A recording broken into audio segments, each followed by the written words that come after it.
Lei Maria da Penha prevê o fim da violência contra as mulheres, mas muitas não sabem disso. Método terapêutico utiliza cavalos para o desenvolvimento comportamental de crianças atípicas.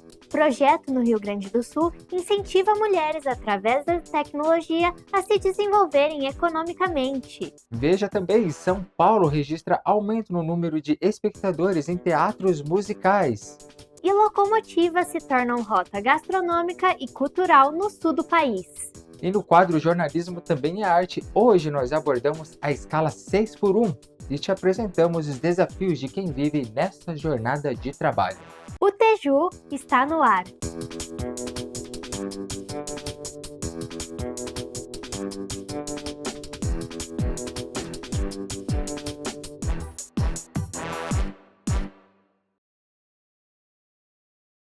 E você está vendo imagens da belíssima Torre da Oi, ou a mais conhecida como a Torre da Telepar, né, Vitória? Que imagem belíssima! Sim, Cauã, essa imagem mostra um pouco do que a lente enxerga, né? Exato, e dá para ver que o clima está lindíssimo ali fora. Realmente. E se você gosta de tirar foto, gosta de fotografia, envie para a gente a sua imagem através do e-mail mediacãouninter2@gmail.com. A Lei Maria da Penha é a principal defesa que as mulheres que sofrem violência utilizam, mas muitas ainda não sabem disso. Confira na reportagem. Ketly Soares de Souza, de 33 anos, foi morta com 10 facadas. O principal suspeito do crime, Cimei Menezes Costa, o homem com quem ela se relacionava há 8 anos. Escrevi essa canção pra dizer tudo que sinto por você.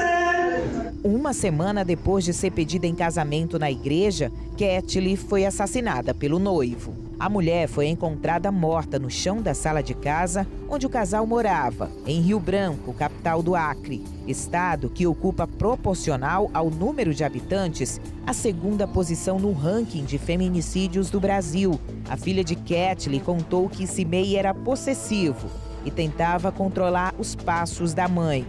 A menina diz estar inconformada. Eu perdi a coisa mais preciosa da minha vida. Não vai mais estar comigo. Eu não consigo acreditar que ela tá morta. Ketly não conseguiu buscar ajuda para sair do ciclo de violência. No Brasil, a Lei Maria da Penha, sancionada em 2006, prevê recursos para proteger mulheres. São medidas judiciais que a mulher em situação de violência pode solicitar na delegacia durante a realização do boletim de ocorrência.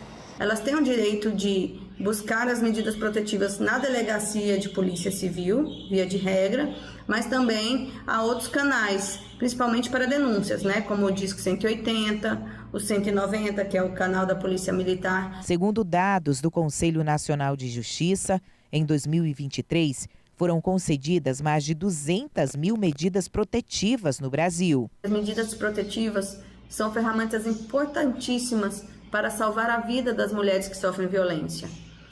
Há estatísticas que demonstram que cerca de 90% das mulheres que foram vítimas de feminicídio nunca tinham pedido medida protetiva ou, caso já tivessem pedido, elas tinham sido revogadas, tinham sido arquivadas. Minha mãe não vai poder mais viver, ela tá morta. E ele vai poder continuar a vida dele, então pra mim isso não é justo. Em agosto de 2024, a Lei Maria da Penha completou 18 anos, mas a violência contra a mulher no Brasil ainda é alarmante. Segundo o Fórum Brasileiro de Segurança Pública, no ano passado, 1.467 mulheres foram vítimas de feminicídio no país. Os agressores não possuem um perfil característico padronizado. A violência doméstica familiar contra a mulher é o que a gente chama de uma violência democrática. Infelizmente, ela ocorre em todas as classes sociais, as cores, né, em questão de gênero, relacionamento homoafetivo. Que triste, Cauã, né? Esse tipo de violência deve acabar. Exato, Vitória, que pena. E você já ouviu falar na ecoterapia? Pois é, esse método inovador utiliza cavalos para o desenvolvimento social, comportamental e motora. de crianças com deficiência. Veja na reportagem.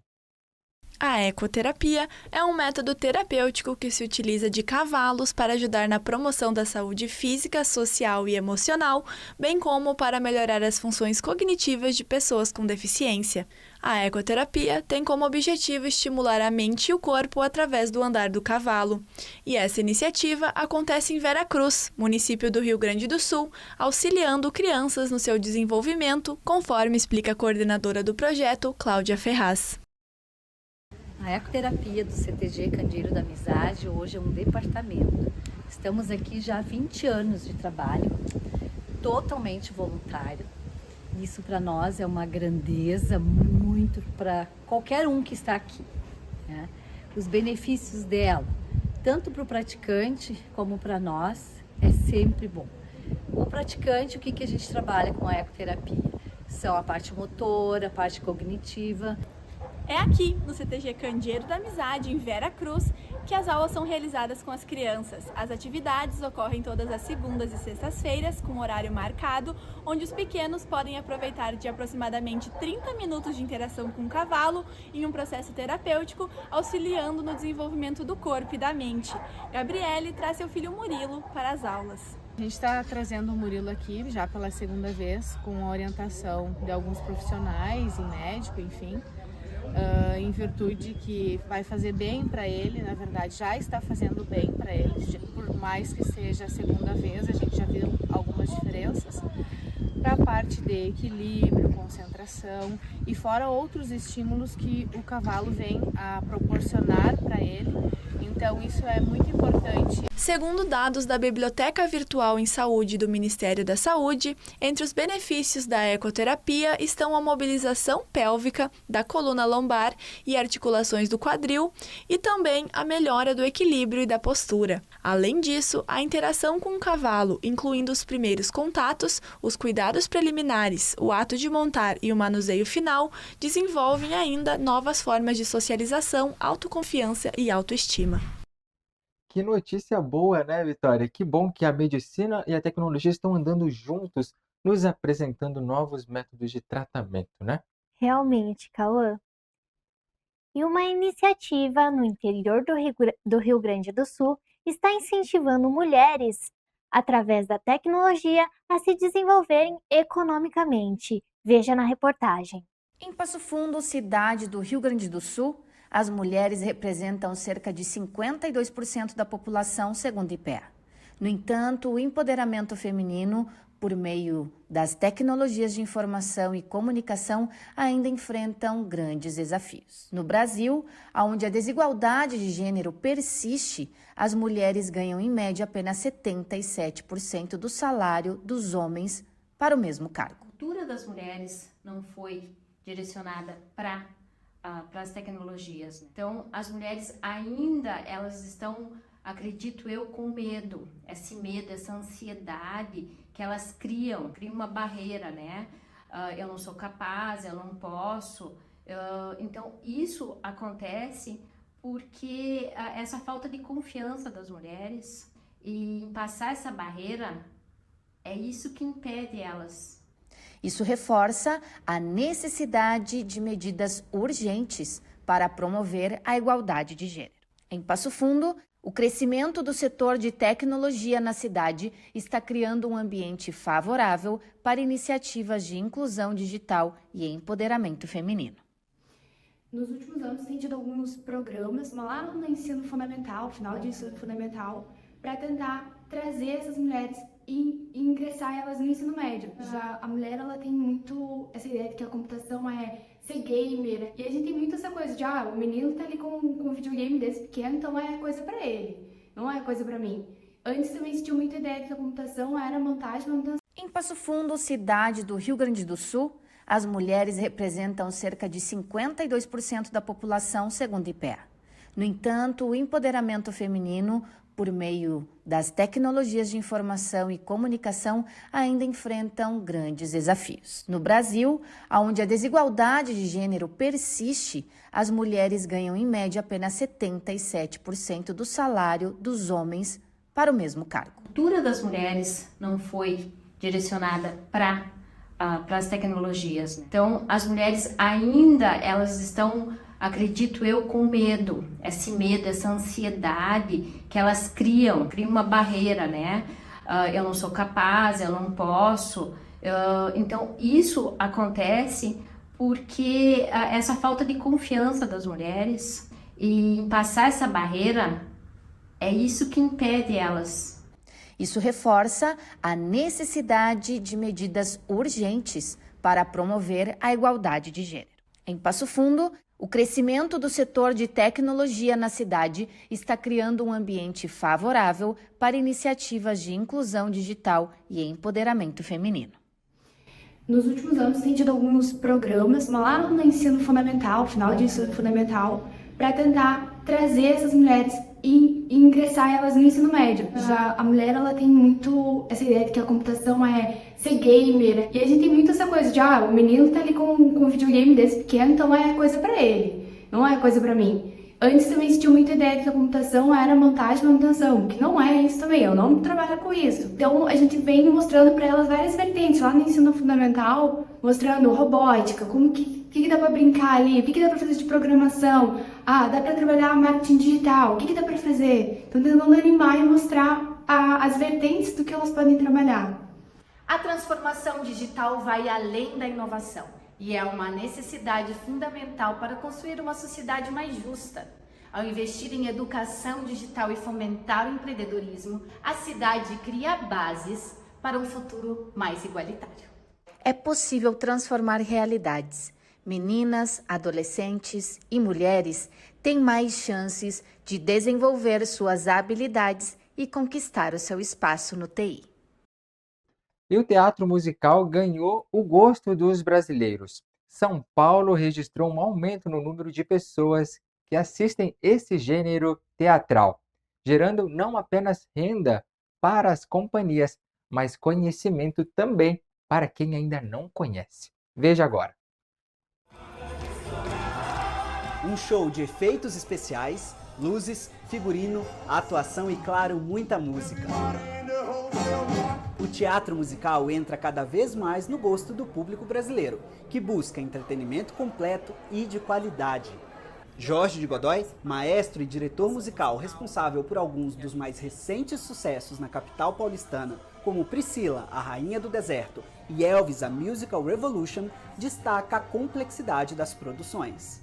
O mercado do teatro musical acho que vem crescendo muito no Brasil nos últimos anos. A gente tem muitas produções em cartaz ao mesmo tempo.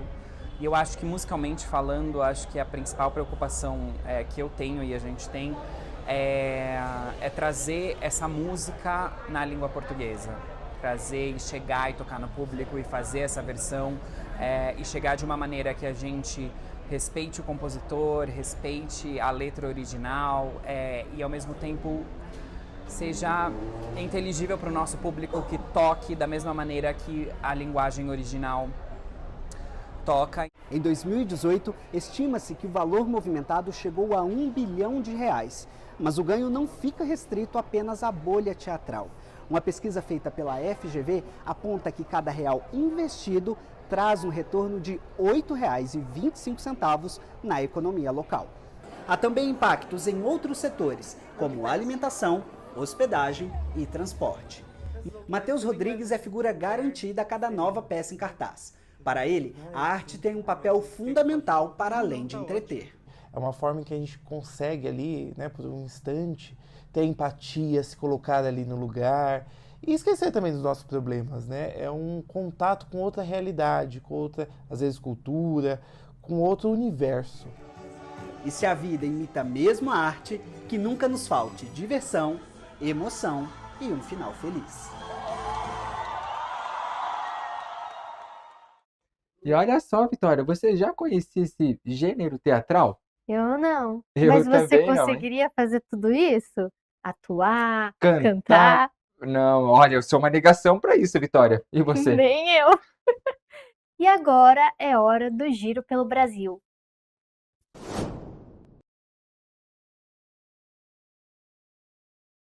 E no nosso quadro Giro pelo Brasil, aqui nós apresentamos alguns registros dos nossos estudantes de jornalismo. Você está vendo imagens do nosso estudante de jornalismo William Vignotti. Ele fotografou uma ponte de 1880 entre a divisa de Balsa Nova e Palmeira, no estado do Paraná. Agora, você está vendo imagens da Lidiane, de Alvorada, cidade da região metropolitana de Porto Alegre, no Rio Grande do Sul. Ela enviou a foto do chimarródromo da Praça 48, que é um espaço que simboliza uma das tradições mais marcantes da cultura gaúcha. E agora nós vamos direto para o centro-oeste do país, com a imagem do Diogo Santos. Ele fotografou o Zoológico de Brasília. A infraestrutura ela foi criada em 1957, antes mesmo da criação da cidade. E vamos agora para uma parada rápida no Teju. E no próximo bloco você confere como o outono vai se comportar. É daqui a pouco.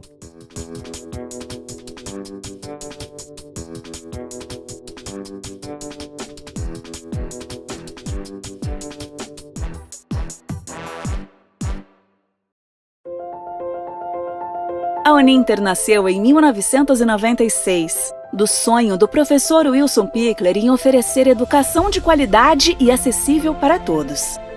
Desde então, nosso pioneirismo tem transformado não apenas como, mas também onde e quando aprendemos. Ao longo dos anos, ampliamos o acesso à educação superior, beneficiando tanto quem mora em regiões afastadas dos grandes centros urbanos, quanto os brasileiros que moram em países da América, da Europa e da Ásia. Hoje temos mais de 150 cursos de graduação nas modalidades presencial e à distância. Pioneira no Brasil, a Uninter é referência em educação à distância.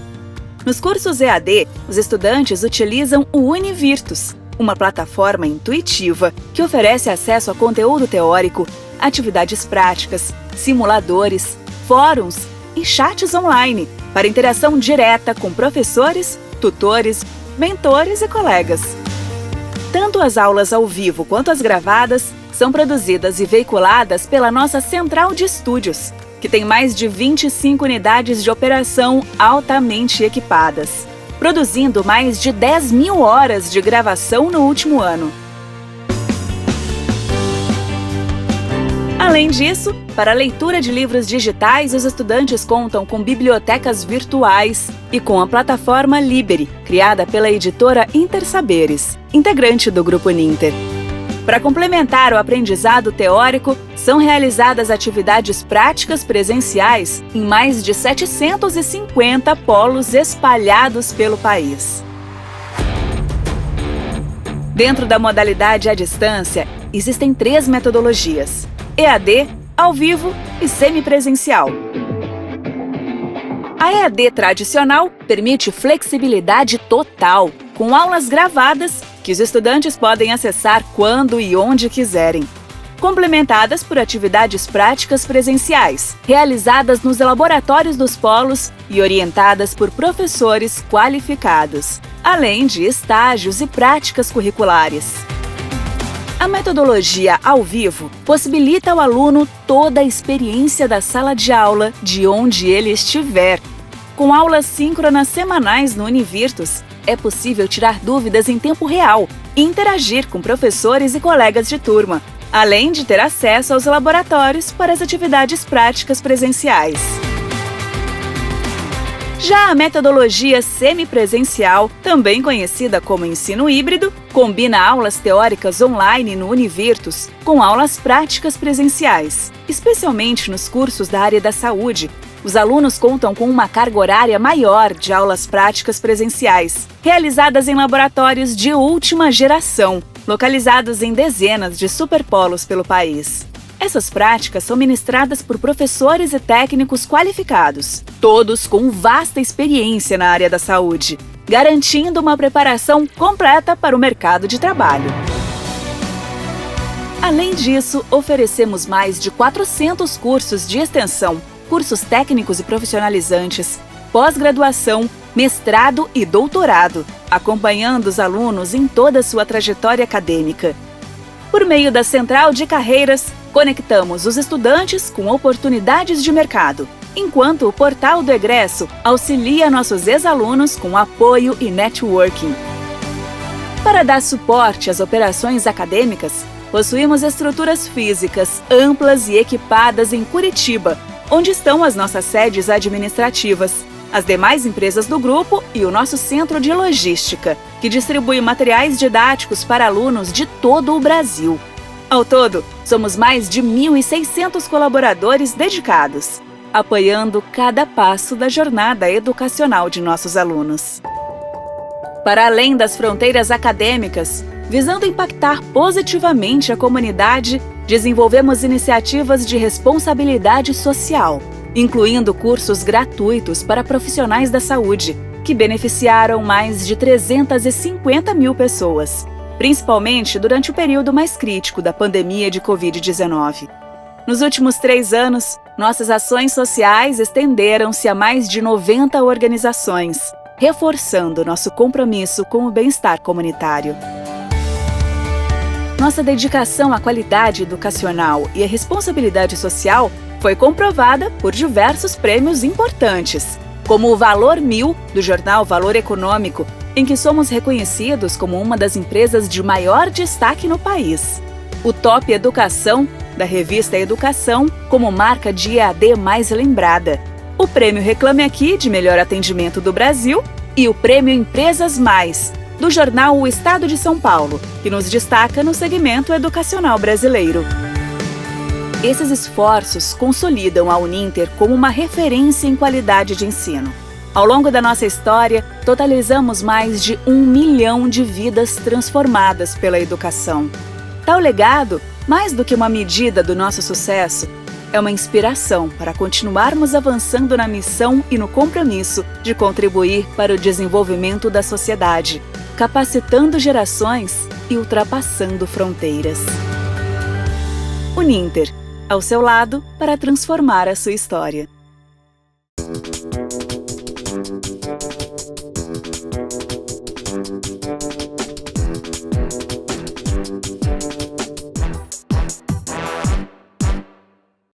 De volta com o Teju.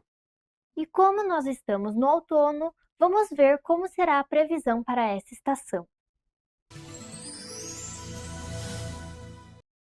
Olá, vamos dar uma olhada nas tendências meteorológicas para o outono de 2026. Eventos climáticos extremos, como ondas de calor fora de época, secas prolongadas e episódios de chuvas intensas, tendem a ocorrer com mais frequência, especialmente em regiões tropicais e subtropicais. No Brasil, o outono de 2026 deve apresentar características típicas da estação, como redução gradual das temperaturas, como nós estamos vendo no sul e sudeste do país, e a diminuição das chuvas em algumas regiões. No entanto, a ocorrência de eventos extremos ainda pode marcar o período. No sudeste e sul do país, frentes frias mais intensas podem provocar temporais e quedas bruscas de temperatura. Já na região norte, áreas de instabilidade podem manter volumes de chuva acima da média em determinados períodos. Além dos impactos ambientais, essas mudanças climáticas influenciam diretamente o cotidiano da população, afetando a saúde pública, a agricultura, o abastecimento de água e a qualidade de vida.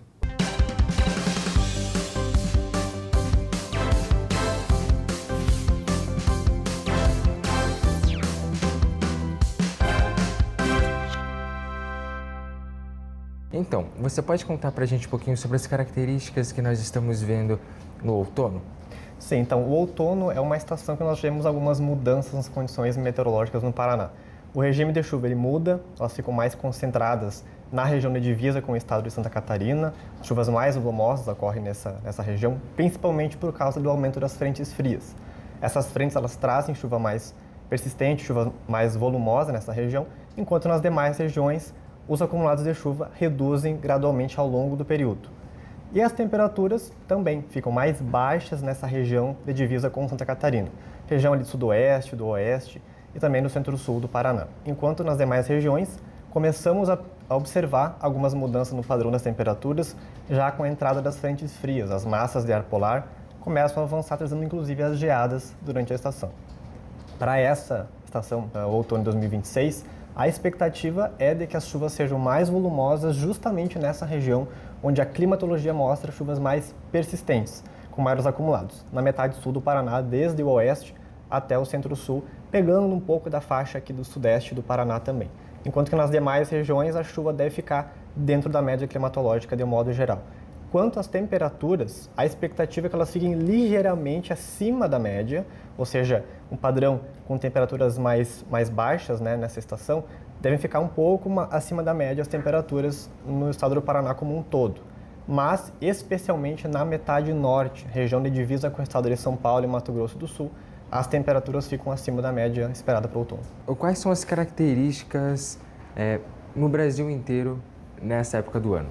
No Brasil como um todo, na região central principalmente, ocorre um período de redução bem expressiva das chuvas. Diferentemente do sul do Brasil, principalmente Rio Grande do Sul, onde as chuvas elas ocorrem de forma particularmente homogênea ao longo do ano, pegando também o estado de Santa Catarina e a metade sul do Paraná.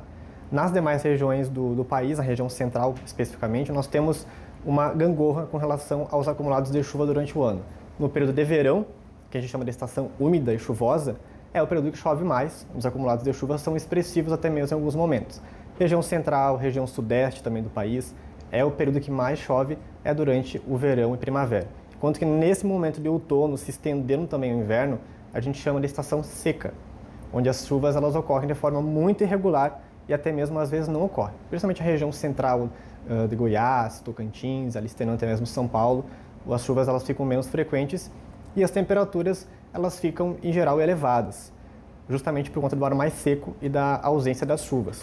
Existem ingressos de frentes frias, principalmente as que a gente chama de frentes frias continentais, que elas avançam pelo sul do Brasil, trazendo chuvas e ar mais frio, e às vezes podem até se estender à região do norte do país, como o Acre, ali pegando também a parte do centro-oeste, como Mato Grosso do Sul e Mato Grosso, a região sudeste. Então, em alguns momentos durante esse final de outono e ao longo do inverno também, a gente observa essas frentes frias mais intensas, mas elas são esporádicas e afetam mais o sul do Brasil. Enquanto no norte e no nordeste, as chuvas persistem, que é um regime de chuva particularmente também homogêneo ao longo do ano, pegando principalmente ali a região do extremo nordeste, norte do país. As chuvas elas são aquelas que ocorrem no período da tarde, sem grandes mudanças na estação. E para os nossos agricultores, eles estão nos assistindo agora, quais são as características para a lavoura? Os nossos telespectadores precisam se preocupar com a frente fria que está chegando, com o clima que nós estamos vendo? Então, durante o outono, como mencionei, né, as chuvas elas ficam mais concentradas na metade sul do Paraná. Então, culturas que exijam chuvas mais persistentes, maiores acumulados de chuva, para essa estação, no caso neste outono de 2026, o regime de chuva ele deve ficar particularmente dentro um pouco acima da média. A expectativa é que a partir de junho as chuvas elas devam aumentar no Paraná. Então, a gente vai esperar aí mais frentes frias, chuvas que podem inclusive vir acompanhadas com tempestades, que podem provocar acumulados bastante expressivos. Inclusive, como nós estamos observando nesse momento, está chovendo forte na região do centro-sul e sudoeste do Paraná, nesse momento agora. Então, é uma recorrência que vai ser observada nos próximos meses. Então, para os agricultores que estão aí contando com colheitas ou com plantios, a preocupação é com relação ao volume de chuva observado no momento e que vai persistir nos próximos meses. E na metade norte do Paraná, chuvas menos recorrentes, pelo menos até o final do outono, e temperaturas mais elevadas. Então as frentes frias elas não devem avançar tanto para a faixa norte do Paraná. Existirão algumas frentes frias certamente que vão avançar trazendo ar mais frio, com algumas geadas esporádicas, mas elas devem se concentrar mais na metade sul do Paraná. Então, metade norte vai enfrentar mais chuvas a partir do final do outono. Perfeito. Então, nós queremos agradecer você pela entrevista e para você que está ligadinho conosco. Então, é bom você levar o seu guarda-chuva durante todo o outono, se preparar para uma frente fria que está chegando aí, tá bom? Obrigado, nós voltamos no estúdio do Tiju. Obrigada.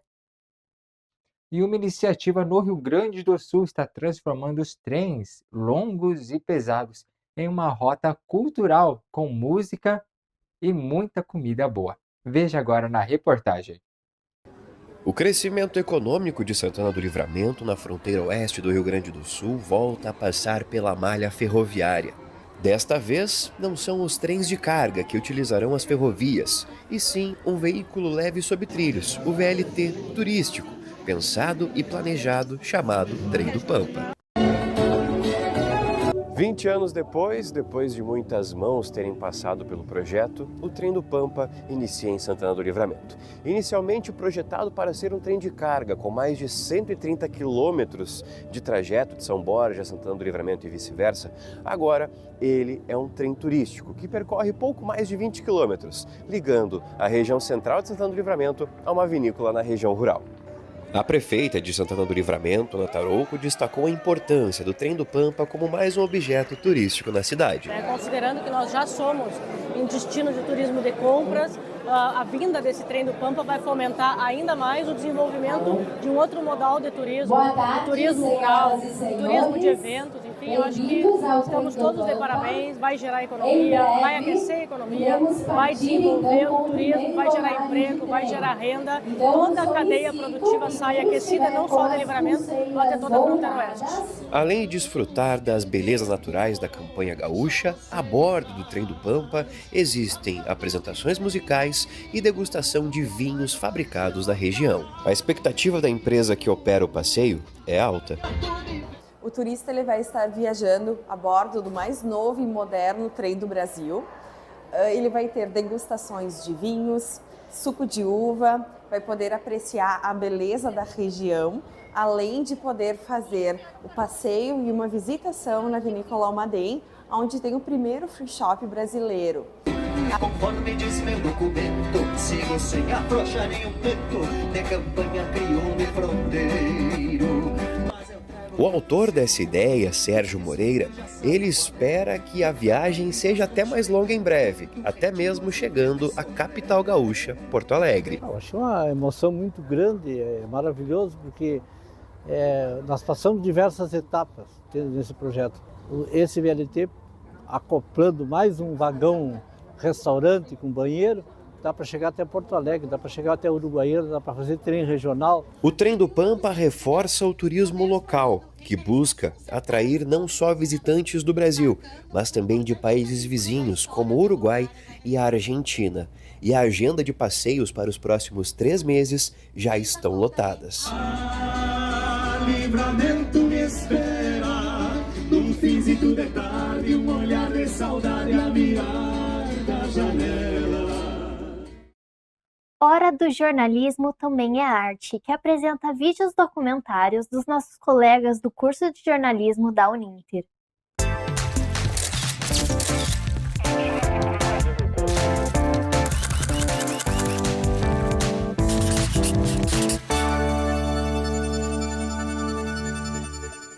Hoje a gente apresenta o vídeo documentário da escala 6x1 e te apresentamos a rotina de quem vive essa jornada de trabalho.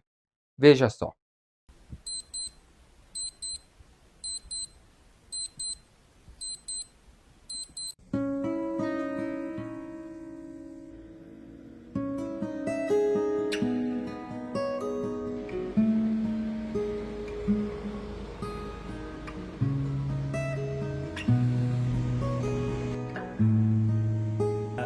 A jornada 6x1, eu sinto assim que ela afeta, né? Mentalmente, fisicamente também, porque se torna assim cansativa, né?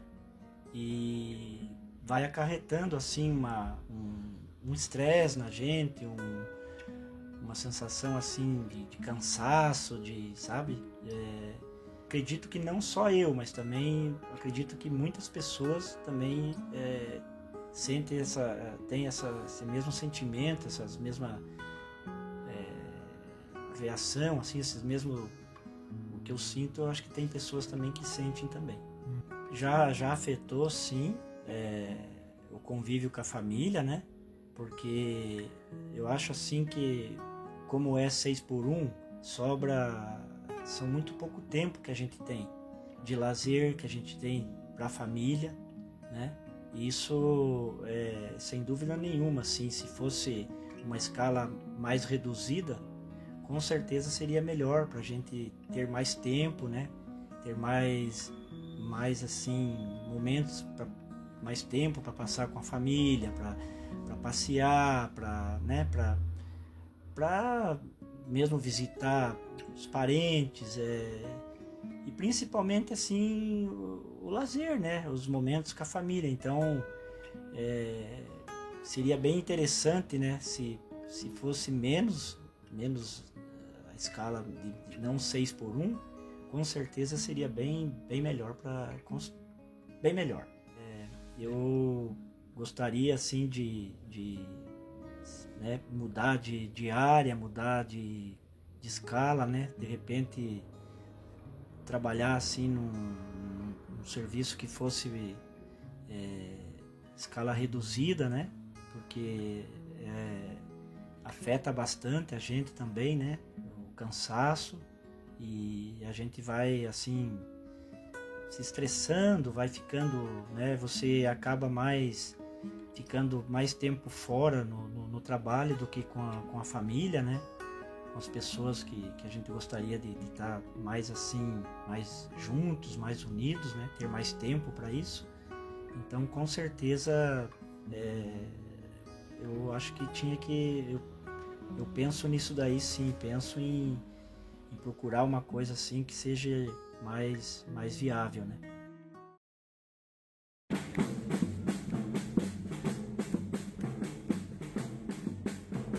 Eu acho que eu entendi que era importante lutar pelo fim da escala 6:1 quando você se toca que você começa a conviver mais com seus colegas de trabalho, com o seu chefe, do que com a sua própria família. Não que isso seja ruim, mas isso não é saudável. Quando você se toca também que você fica mais tempo dentro do trabalho, mais tempo dentro do ônibus do que na sua própria casa. A sua casa acaba virando só um pouso, um lugar não é nem um lugar de descanso. Então eu acho que isso a gente precisa entender que a vida precisa ter mais momentos de descanso. A pessoa não tem que viver só para trabalhar. Por mais que os super ricos, os empresários ainda tentem colocar essa mentalidade no trabalhador, isso não é certo. A gente tem que brigar sim pelo fim da escala 6:1 e depois começar sim a brigar pelo fim da escala 5:2, porque o mundo já vive em muitos lugares com a escala 4:3 e isso sim é o ideal para todos nós. Eu acho que cobrar o seu vereador, o seu deputado, o seu chefe, o seu sindicato, todo mundo que pode fazer alguma mudança, mesmo que seja pequena, tem que ser cobrado. Você ir sim nas manifestações, você ser um agente de mudança. Enquanto você ficar só problematizando nas redes sociais ou no seu grupo pequeno, as coisas não vão ser efetivas. Eu acho que a melhor forma da gente buscar alguma mudança é você cobrar. Você tem que ser sim um agente de mudança.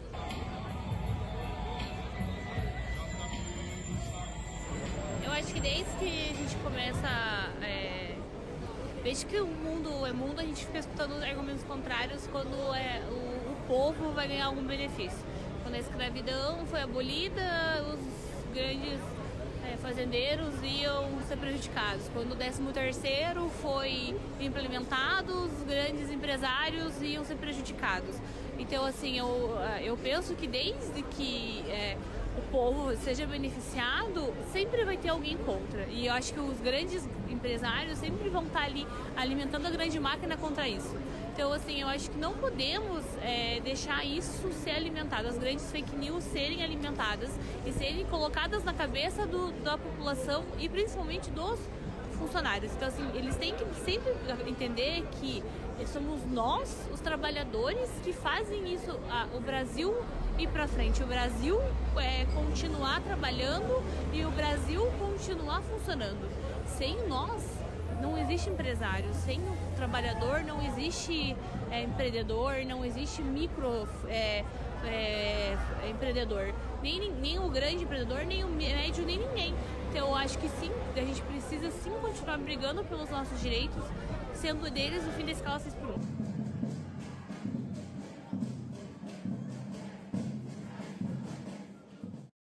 E o Teju fica por aqui. Obrigado pela sua companhia. A gente se encontra na próxima edição. Obrigada pela sua presença e siga nosso telejornal nas redes sociais. Tchau, tchau, pessoal! Tchau, pessoal!